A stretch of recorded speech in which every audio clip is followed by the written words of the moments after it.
Okay, welcome to lecture here. We'll get started here in just a second.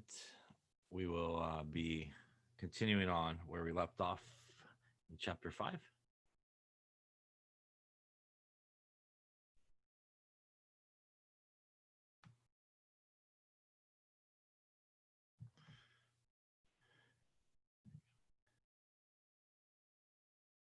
So just get started here in just a second. And again, we'll be continuing on there in chapter 5 where we left off.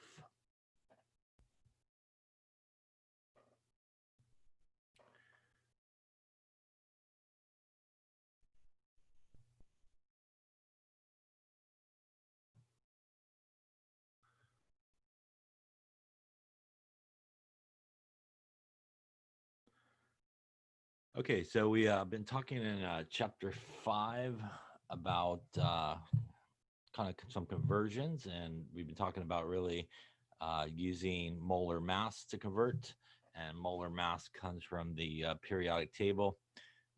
Again, it's that number that we could find underneath the symbols, and the way that we use that for molar mass again is grams per mole. So when we see something again like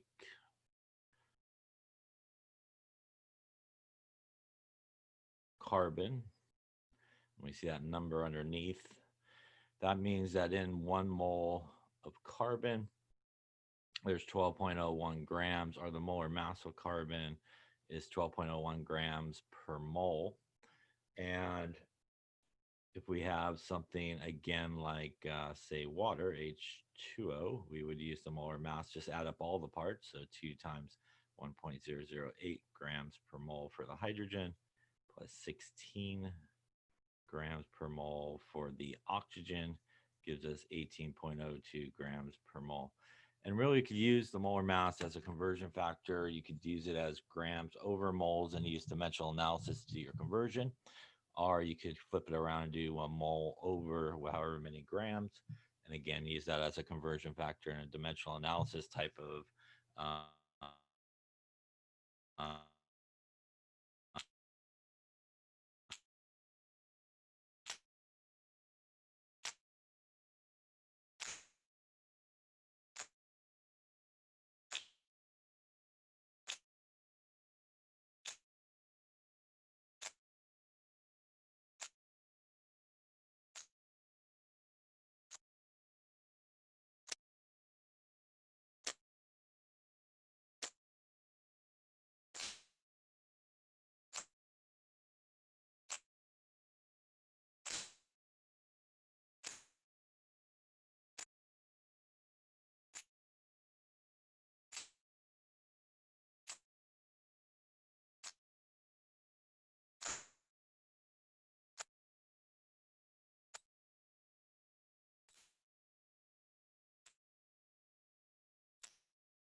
all right, so give me, like I said, a couple of minutes here, and we're gonna restart.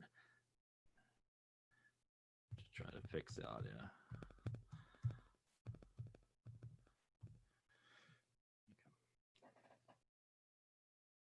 You can hear me now. We're good. We self-healed. That's good. I hope. Yes. Okay. All right. So maybe not. Okay. Okay. Everybody's good then. Yes. It's Monday after a holiday. You know, nobody wants to work. All right. So let's try this then. Okay. So I'll just continue then. We won't restart, I guess. Yes. All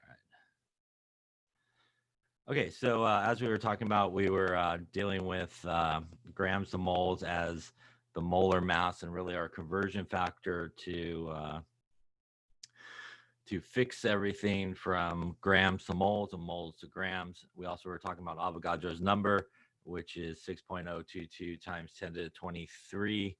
Um, and again, that can have units of atoms, it could have units of moles. And again, that equals 1 mole of something. So we could say we have 1 mole of carbon would be 6.022 times 10 to the 23 atoms of carbon.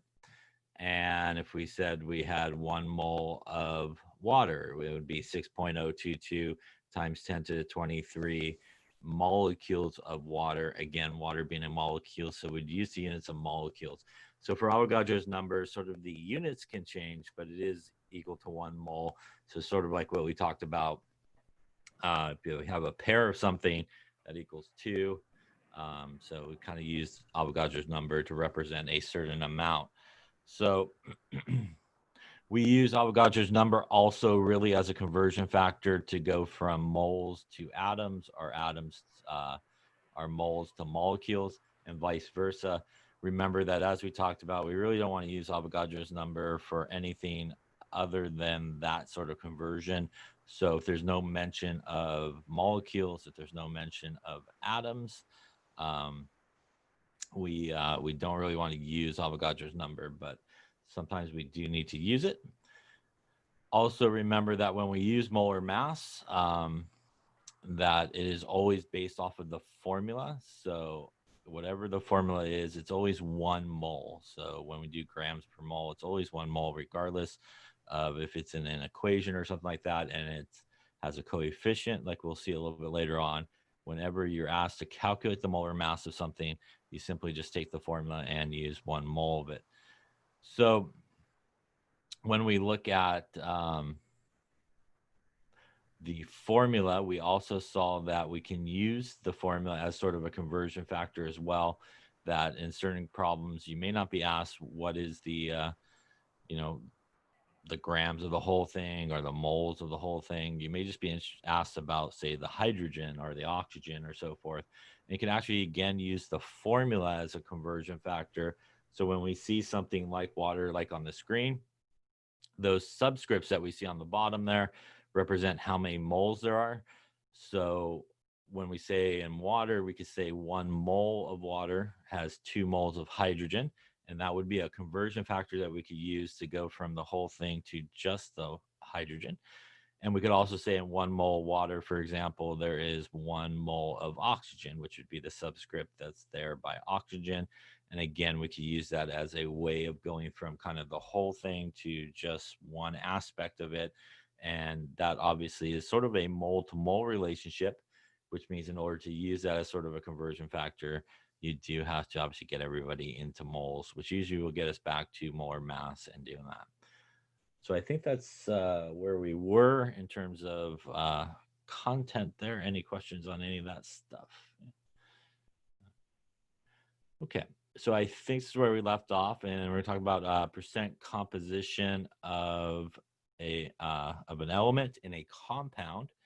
And basically, it's the percentage of each element that's present based on the molecular formula. So if we look at this example here, which again, I'm not sure if we went through, I feel like we might have, but just in case, we'll go over it one more time just to make sure.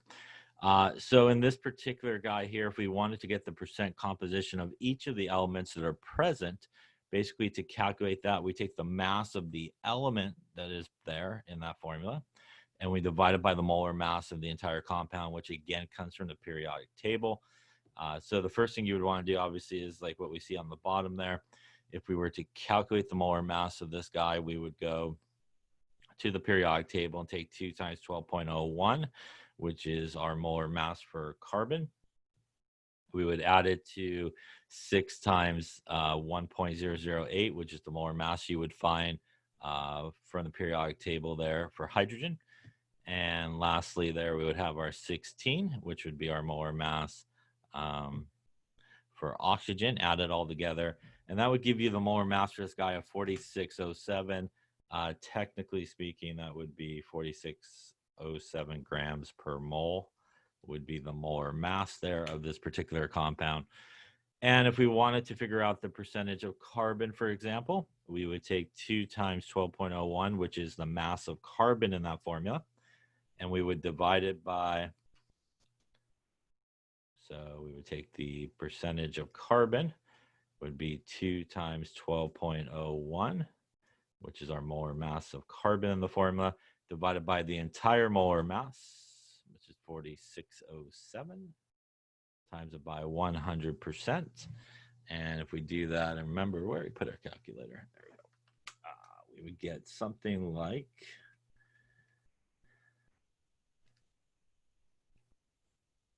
52.14% carbon. We could do the same thing for our hydrogen as well. So the percentage of hydrogen would be 6 times 1.008, which is the mass of the hydrogen in that formula, divided by the whole entire thing, times 100%.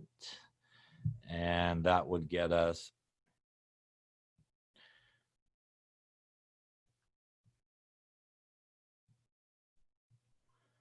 I guess about 13 in terms of the percentage of hydrogen by mass.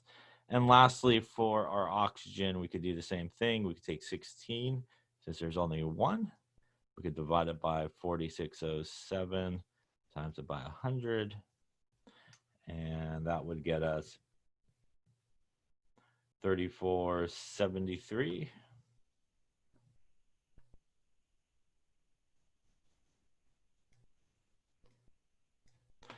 And if we add all that together, obviously it should equal 100%, which if we do, it does. It equals exactly 100%, obviously, when we do all that. That also means that for the last one, for example, where we did oxygen, we could have just added the first two together, so the 5214 and the 1313 subtracted from 100, and that would have gave us our last percentage. Or you could do it, obviously, but just like we did kind of individually there as well. Any questions on that there? So percent composition by mass is basically just each of the elements present in the chemical formula. You take the molar mass of each element in the formula, divided by the molar mass of the entire thing, and then that allows you to figure out the percentage. So by mass, we can see here that carbon by mass is the greatest percentage, followed by oxygen, and hydrogen is the least by mass in terms of the percentage. Any questions on that there?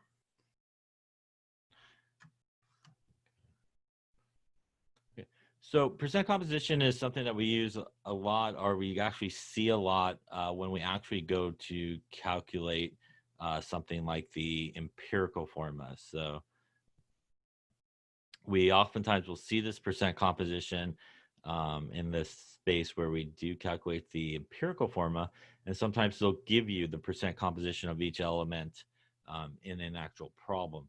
So what we're going to talk about next is sort of how to calculate the empirical formula if you're given some information. So let's take a look at that, I think. And when we go to calculate something like the empirical formula, there's several steps that we want to kind of follow, and and we'll go through those in just a second here, but let's just talk about kind of what those steps are.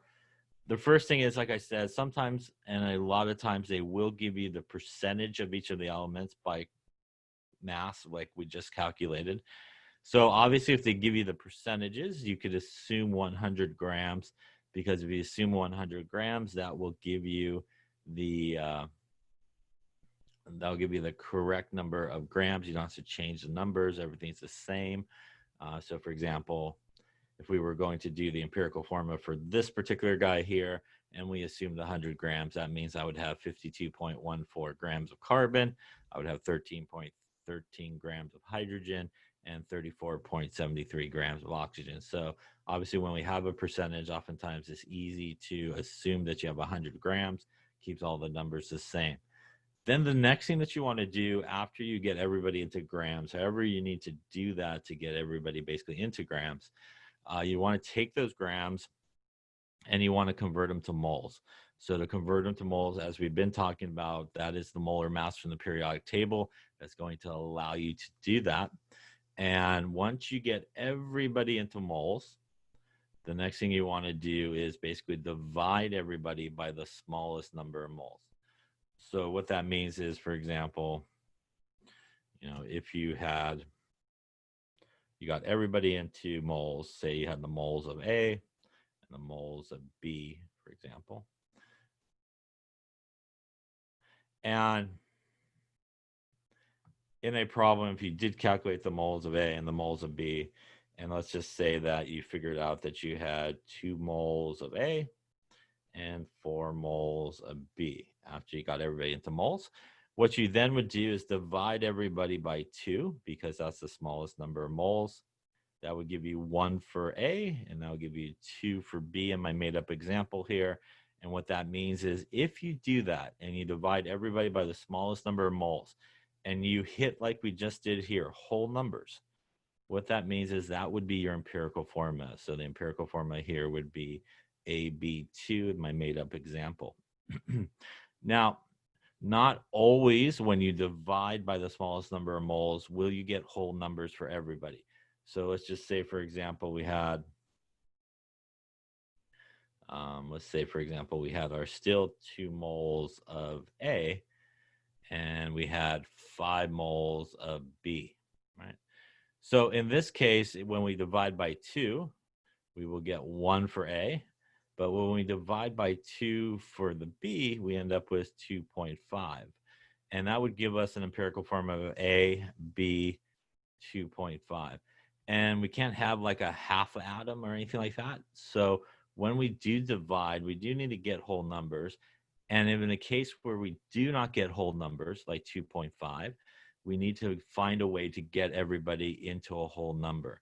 So for example, if I take 2.5 and I multiply it by 2, that would give me, for example, 2.5 times 1 equals 2.5. If I take 2.5 times 2, that gives me 5. So if I multiply this whole entire formula by 2, that would give me A2, B5, which would be, in my made-up example here, the correct empirical formula. So not always when you divide by the smallest number of moles will you get these really nice, perfect whole numbers. Sometimes you'll get some numbers where you will need to find a number to multiply not just one of them by, but the entire empirical formula by, so that you do get whole numbers in this particular case. Remember that the empirical formula is the simplest whole number ratio of what's present. So it doesn't necessarily tell you exactly what's present, but it will tell you that whole number ratio of what's present. And that tells you that you do need to make sure that you have whole numbers, obviously, for everything. So when can you round? When can you not round? So in terms of usually textbook type problems, not experiments or stuff like that, but normal textbook type problems, typically you cannot round unless it's really close to the whole number. So if you got like 1.99, 1.98, even maybe 1.94, something like that, you could round to 2. If you got just over the whole number, like 2.1, 2.01, 2 point something, very, very close to the whole number, you could round. But typically speaking, if you do the dividing and you hit numbers like what we see here, like 0.5. So typically speaking, if you're down there like 0.5, 0.33 comes about a lot, 0.25, etc. Those type of numbers, if you get some number that has that as sort of the decimal, when you divide, are usually too far to round. So usually those are guys where you have to find some type of common number to multiply everybody by to get to a whole number. So those are the basic steps to calculate an empirical formula. You want to get everybody into grams. You want to get everybody from grams to moles using the molar mass from the periodic table. And then once you got the moles, you want to divide by the smallest number of moles. And again, if at that point you do hit whole numbers, that would be your empirical formula. Again, if you don't hit whole numbers, then you need to do some type of common number to get everybody into a whole number. All right, so that was a lot of words. So let's take a look at one here. Why don't you take a couple minutes here and try it yourself first. So here we want to calculate the empirical formula of a compound that's made up of 24.75% potassium, 34.77% Mn, and 40.51% oxygen. I'll give you some numbers here that will be helpful in case you don't have a periodic table. 3910 for potassium from the periodic table. Mn is 5494. And oxygen is 16. Okay, so I want to take a couple of minutes there and see what you come up with. So try to follow those just sort of steps, convert to grams, grams to moles, divide by the smallest, and see what you come up with. Then we'll talk about it in a couple of minutes.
Okay, so let's see how you're progressing. So we are given here the percentages of everybody. And as we've been talking about here in the last slide as well, So since we have the percentages, we could assume 100 grams.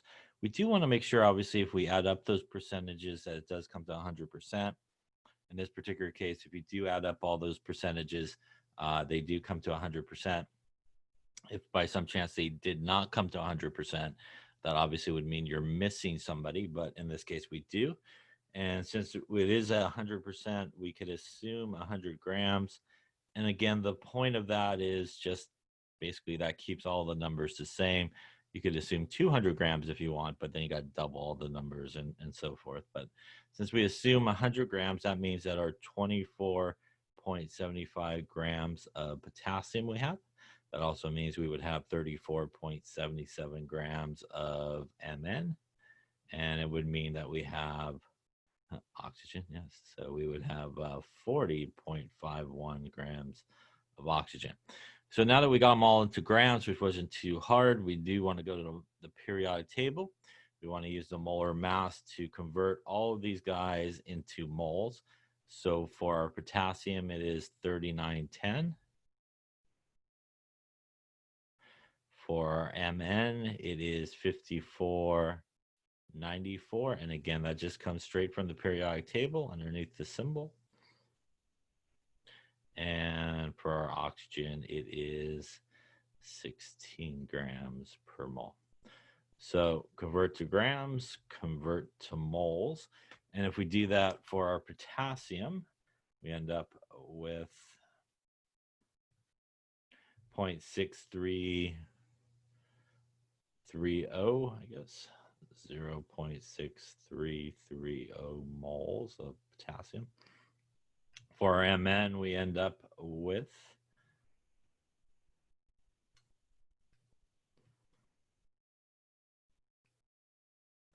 0.6329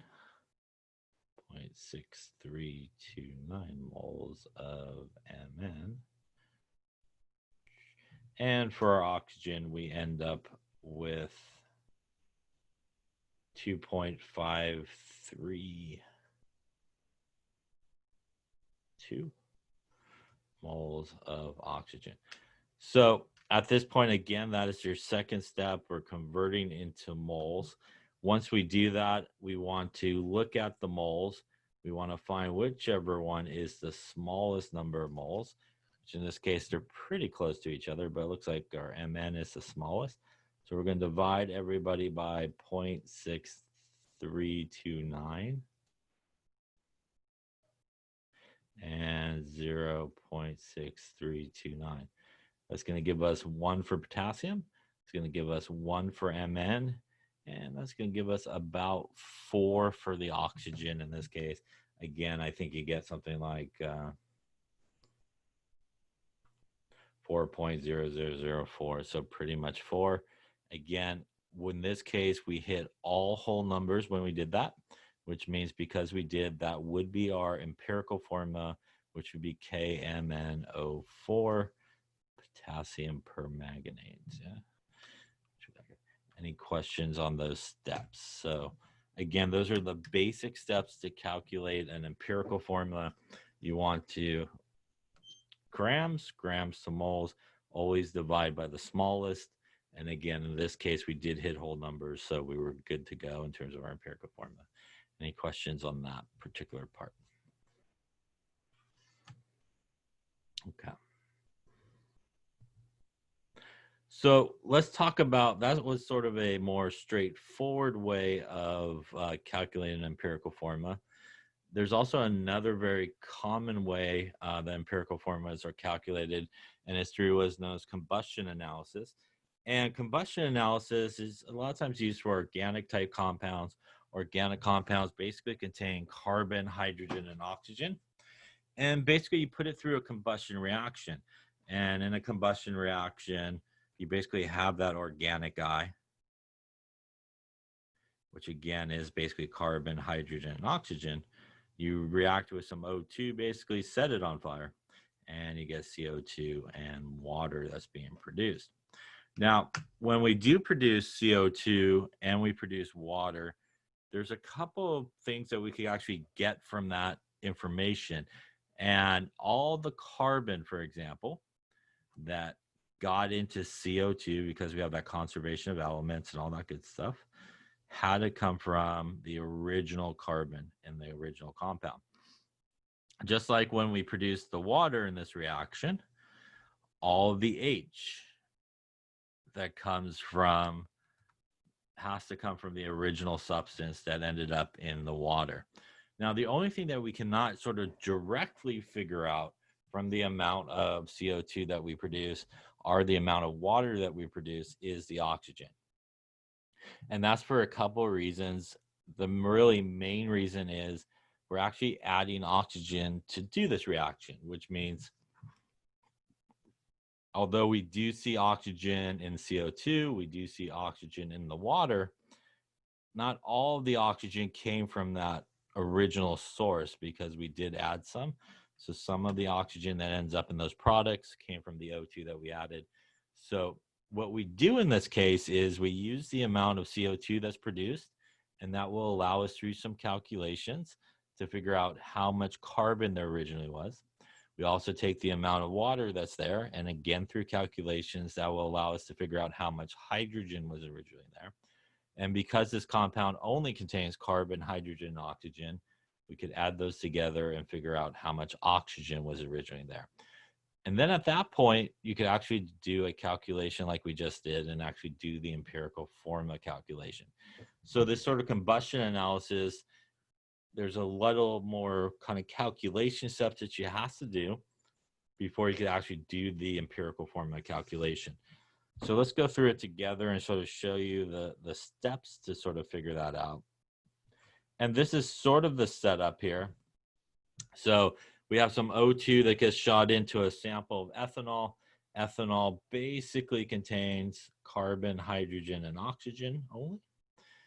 We heat it up, and as it goes through these two tubes, there's some stuff in each of these tubes. One will grab out all the water, so you can figure out how much water you produce, which in this case was 13.5 grams. You'll also be able to grab up all the CO2 as it kind of passes through, and you can figure out how many grams of CO2 that you did. Now, remember that the CO2 here is going to be our source of carbon, and our water is going to be our source of hydrogen. So much like what we talked about last time, in this case, we have grams of CO2, but we're really not interested in the entire CO2. We're interested in just the carbon part of it. So we do have to do a calculation very similar to what we talked about last time. So the first thing that we want to do is take the grams of CO2, and we do want to convert it into moles of CO2. And to do that, we would need to go to the periodic table and figure out our molar mass, which is 12.01 for carbon, and 2 times 16 for the oxygens, gives us 44.01 grams per mole as the molar mass from the periodic table if we add up all the parts there. And if we do that, that gets us 22 divided by 44.01, gives us 0.4999 moles of CO2. And again, we're just converting our grams into moles. And the purpose is because we're interested in just the carbon aspect of it. If you remember, like we talked about last time, if we take the formula, we could say in 1 mole of the entire thing, there is 1 mole of carbon. And just like we could say in 1 mole of the entire thing, there is 2 moles of oxygen. So in this particular case, we're interested in just the carbon. So in 1 mole of CO2, there is 1 mole of carbon, which I could do that math, I think, 0.4999 moles of carbon. So we're going to, again, use the formula for CO2 to get us into just the carbon part. And if we continue on, we're going to take our moles of just carbon, and we're going to convert it into grams of carbon. And I'll tell you why we need that in just a second if you're not sure why we need it in grams. It will hopefully be pretty clear in just a second. That's 6.004 grams of carbon.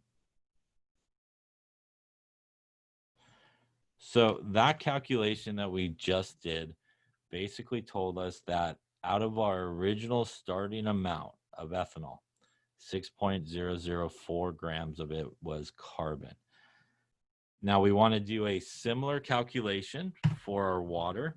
And again, the water is going to tell us how many grams of hydrogen there was originally.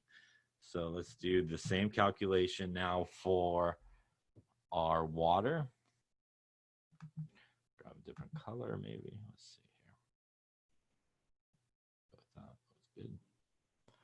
So if we take our 13.5 grams of water, we want to go to the periodic table and convert water into moles. So that's 2 times 1.008 plus 16 for the oxygen gives us 18.01 grams per mole for water.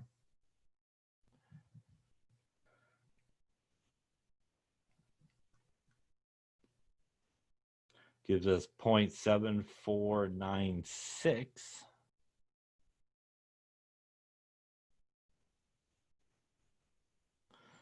And again, that just converts it into moles of water. We're not interested in moles of water. We're interested in really moles of hydrogen. So again, here we're going to use the formula, and it's H2O, which tells us in 1 mole of the entire thing, there is 2 moles of hydrogen. And again, that comes just from the actual formula and the subscript that's there. And that means that in 1 mole of water, there is 2 moles of hydrogen. So we're basically going to take that and times it by 2. 1.499 moles, I'm sorry, 1.499 moles of hydrogen. And we're going to do a similar thing we did with the carbon. We're going to get those moles into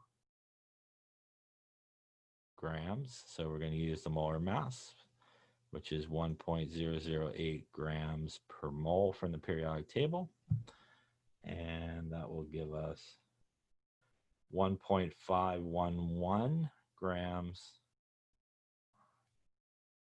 of hydrogen. So both of these numbers are really important because what that number just tells us is the original sample of ethanol had 1.511 grams of hydrogen. So why is it important to get both of those numbers into grams? It's important because we're still missing the information about one of our elements, which is oxygen. But what we do know is we started with 11.5 grams of ethanol, which contains carbon, hydrogen, and oxygen. And at this point, we already know how many grams of carbon there were. We also now know how many grams of hydrogen there were, which means if we take our 11.5 grams, which basically contains carbon, hydrogen, and oxygen, and we subtract it from the mass of the carbon we figured out, and we subtract it from the mass of the hydrogen that we figured out.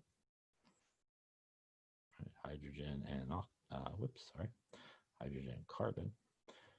That will get us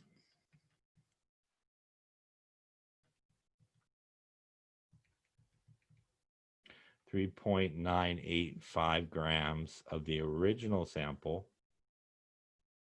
was oxygen. Any questions on that there? Now, once we've done all this, we now know how many grams of oxygen there was in the original sample, how many grams of hydrogen there was in the original sample, and how many grams of carbon there was in the original sample. Believe it or not, we could actually now start doing the empirical formula part of the problem, which means we need to take those grams and convert them into moles. The good news is we kind of already have the moles of carbon already calculated from earlier. We also have the moles of hydrogen calculated from earlier. So at this point on this page here, I'm just going to convert my grams of oxygen into moles. So I'm going to divide that by 16 grams per mole. and that would give me 0.2491 moles of oxygen in this case. So now that we have all of our moles together, flip a page here. I do have one. Okay. So that is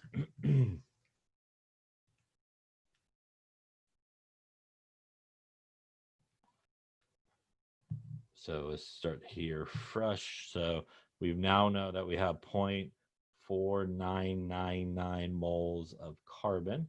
We have 1.499 moles of hydrogen. And we also figured out that we have 0.2491 moles of oxygen. So at this point, by the way, if you didn't get those numbers earlier, you would take those grams and convert them to moles, just like we did before. We want to divide by the smallest number of moles. So in this particular case, it looks like it is 0.2491. We're going to divide everybody by that number and see what we end up with. So if we take 0.4999 divided by 0.2491, gets us about 2 and change, pretty close to 2. If we take 1.499 divided by 0.2491, we get 6, about 6.02, which is about 6. And obviously, if we divide this guy by itself, we get 1. And again, here we did get whole numbers. So again, this is what I was talking about before. If you look on your calculator, you got 6.02, something like that. That again is close enough to 6 that you could round and so forth. So in this case, that means our empirical formula would be C2H6O in this particular case. Any questions on that type of empirical formula problem? It's a little bit more calculations that's being done. Again, just to get you to the grams of everybody, and then you can do a regular empirical formula calculation. Again, the CO2 is being used for the amount of carbon, and the H2O is being used for the amount of hydrogen. Any questions on that? Okay.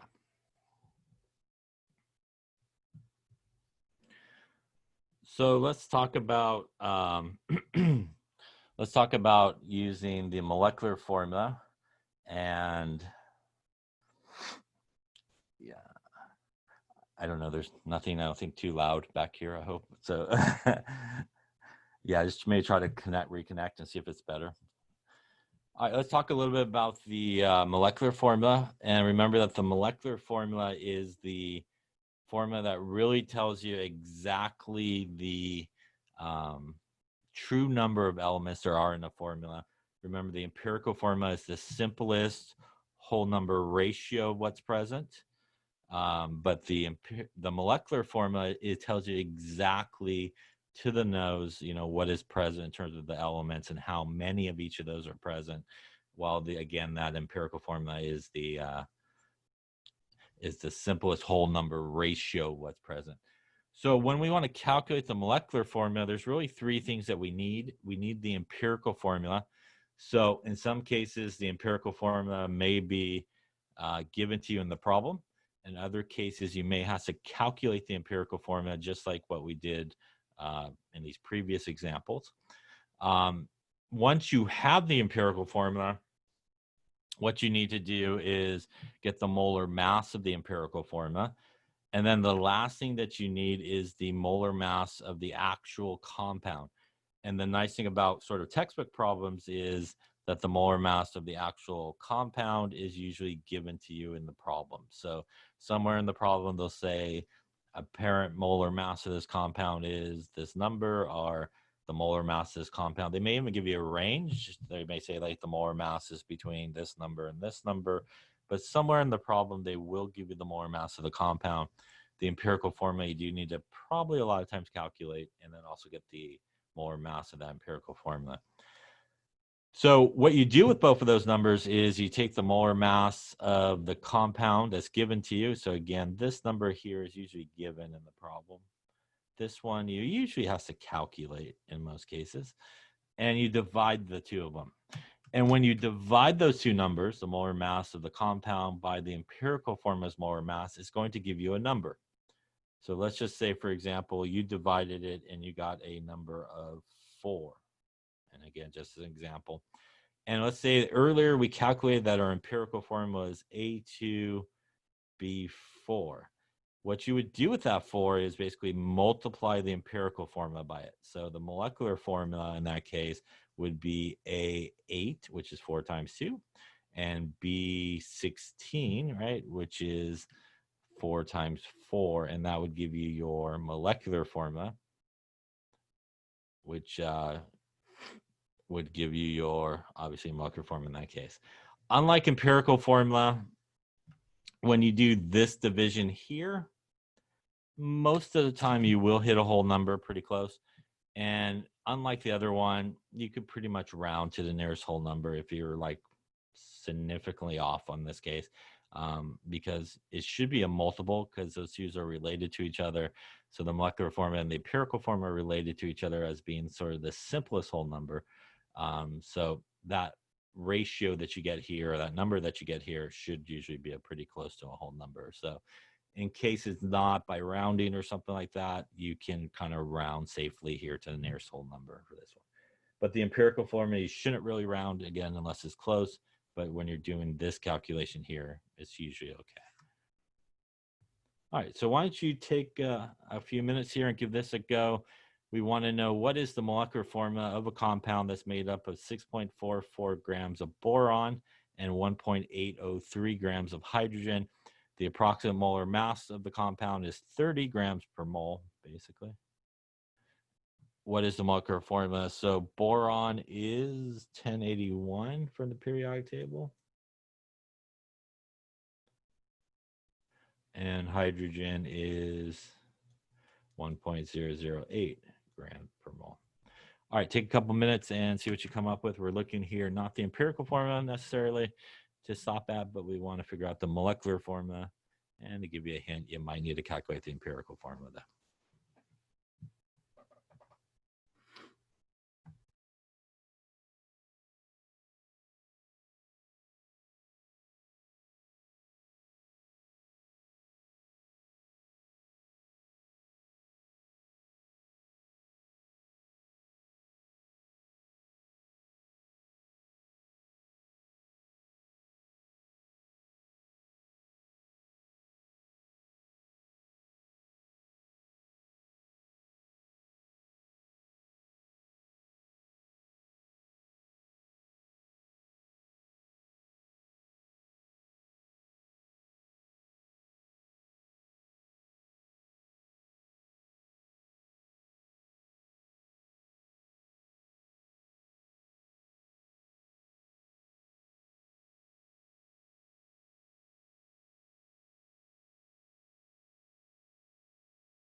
Okay, so let's let's take a look and see how we're doing here.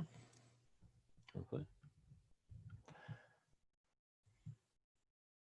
All right, so let's see here. In this case, we're looking for the molecular formula.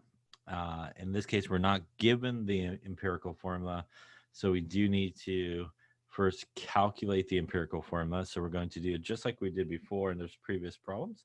We're going to take our grams of boron, since they're already in grams, and we want to convert them into moles. So again, you would go to the periodic table to get that 10.81 number. We would also take our grams of hydrogen and also convert it into moles. And again, from the periodic table, that's where you would get that. And if we do that, we will get 6.444 divided by 1081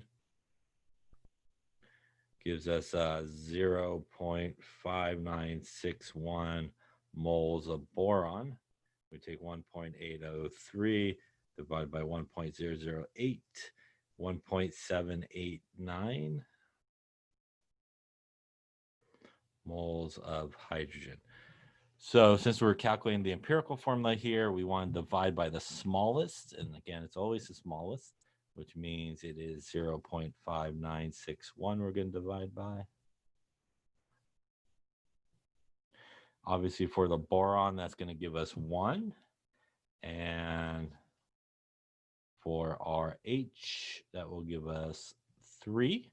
And again, here we hit whole numbers. So that means that our empirical formula would be BH3.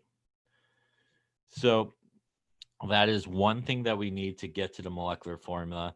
The other thing that we need now is to get the molar mass of this empirical formula. So that's going to be 10.81 for the 1 boron plus 3 times 1.008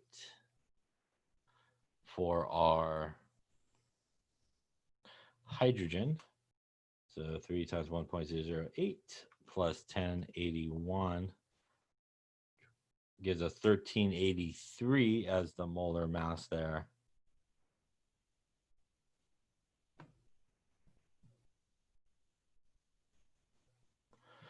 Grams per mole.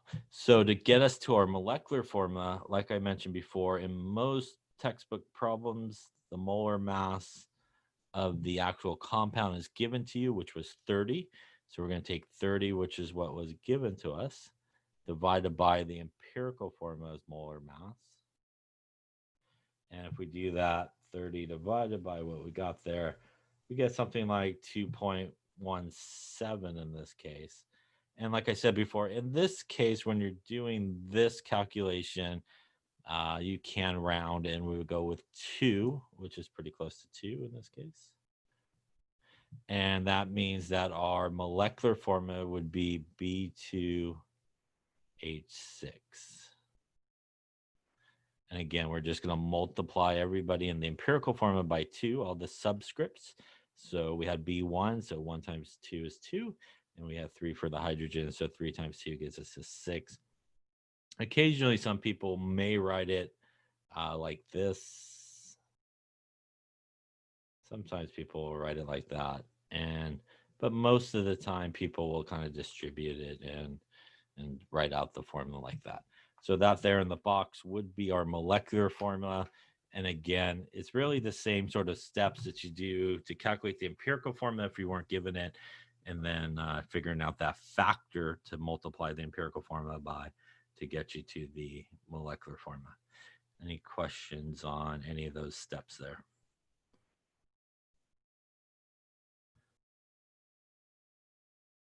Okay, so I think we got another one, perhaps. Yep. So why don't you come up with this one? What is the empirical and molecular formula here? And phosphorus is 3097 on the periodic table.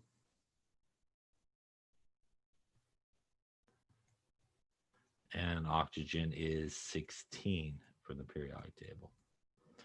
All right, so take a couple minutes, see what you come up with. Here we're looking for, again, both the empirical and molecular formula.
Okay, so let's see how we're all doing. So again, here we're looking for both the empirical and molecular formula.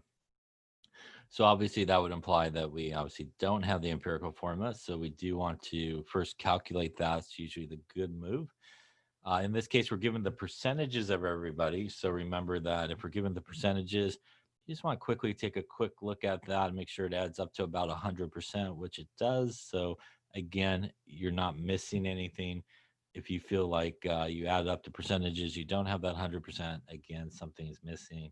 Or if you have just grams and you add up all the grams of other parts and you're missing something, then you're obviously missing an element. So we could safely assume 100 grams in this case, which will turn our percentages into grams. And in this case, that means we have 43.64 grams of phosphorus. That would also mean we have 56.36 grams of oxygen. Again, we would go to the periodic table and convert these guys into moles using the molar mass, which is 3097. And 16 for our oxygen here.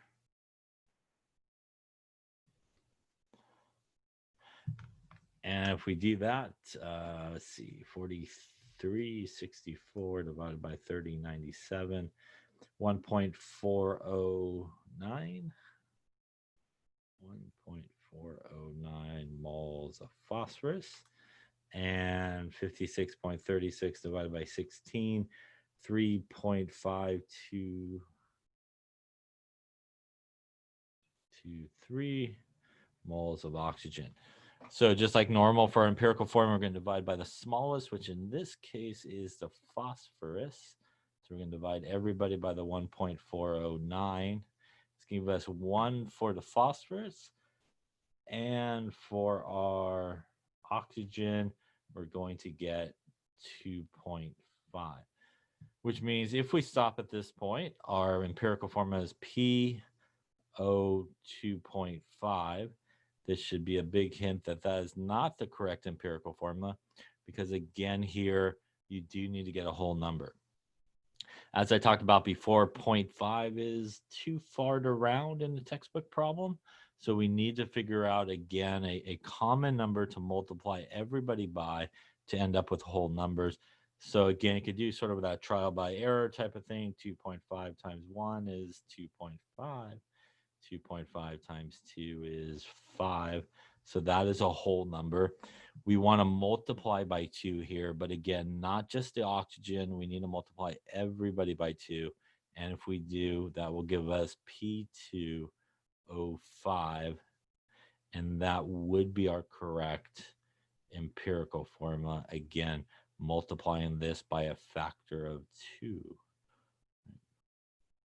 Any questions on that? No. Now that we have the correct empirical formula, we need the molar mass of it. So that's going to be 2 times our 3097 for our phosphorus, plus 5 times our 16 for our oxygen, going to give us 2 times 3097 plus 5 times 16, 141.9 grams per mole as the molar mass of our empirical formula. And as I mentioned before, typically in a molecular formula, they will give you the molar mass of the compound in the problem, which they did. So we would take what they gave us, which hopefully usually will be a larger number, not always, but it'll usually be a larger number, and divided by what we calculated for our empirical formula.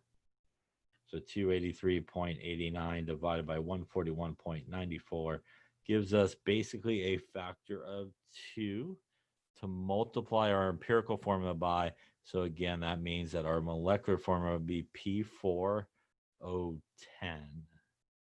be our molecular formula. Any questions on any of those steps, where any numbers came from, or any of those things?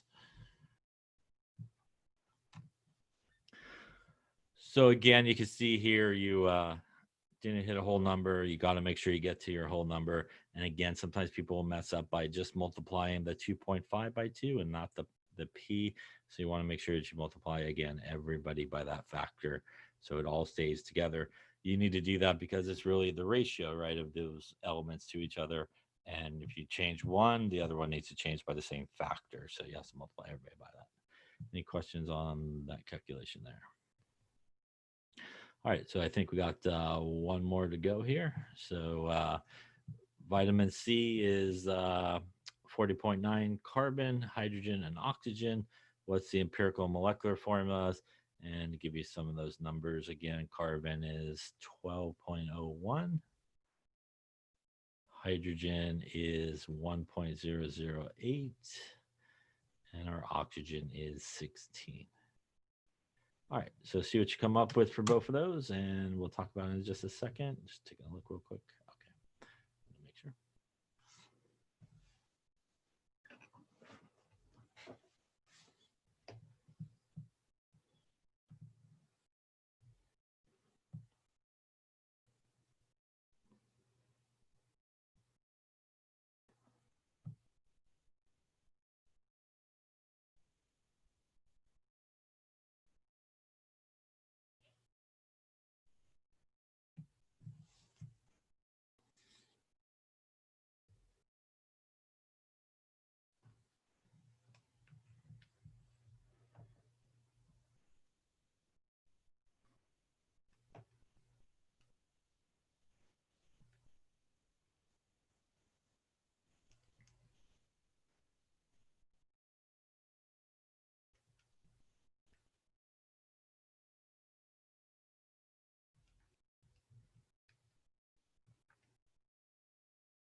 Okay, so since we're getting kind of to the end here, let's take a look at it and see how you're doing. So again, here we're given the percentages of vitamin C. We want to quickly sort of add them together. In this case, we don't get 100%, but pretty close. I think it's like 99 and some change, 99.98, which is pretty close to 100%. So that's close enough, obviously. We also are given the molar mass of the compound is about 176. We want to know the empirical molecular formula. So here again, we're going to assume 100 grams, which will convert those guys into grams. So that's going to be 40.9 grams of carbon. That will also give us 4.58 grams of hydrogen. And that will give us 54.5 grams of oxygen. Just like normal, we're going to take these guys. We're going to use the molar mass from the periodic table and convert them into moles. So that's 1201 for our carbon, 1.008 for our hydrogen, and our 16 for our oxygen. And if we do that there, we get 40.9 divided by 1201, 3.405 moles of carbon, 4.544 moles of hydrogen, and lastly here, 3.406 moles of oxygen. So we want to divide by the smallest, which looks like carbon. Oxygen is essentially the same. So we'll just divide by here the carbon, slightly less, I guess.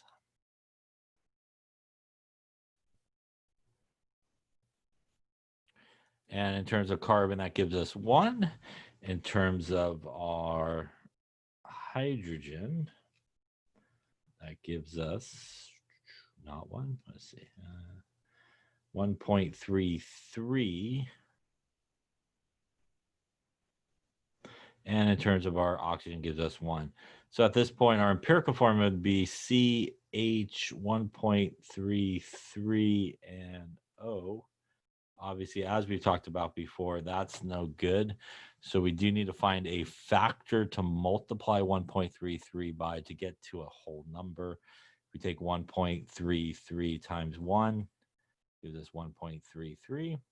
1.33 times 2 gives us 2.66.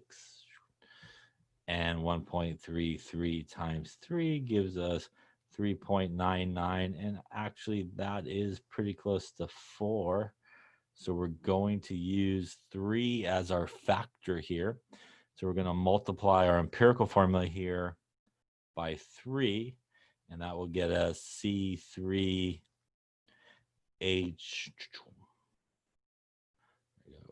4 and O3 as our empirical formula. Any questions up to there?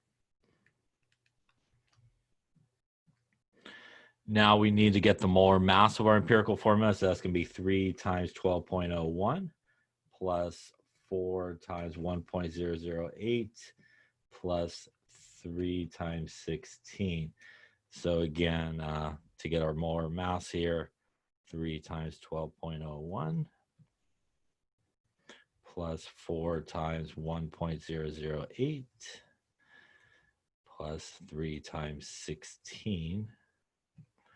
And that gives us 88.06 grams per mole. Again, that is our empirical formula molar mass.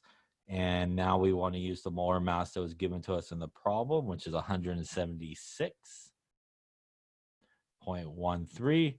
We want to divide it by 88.06.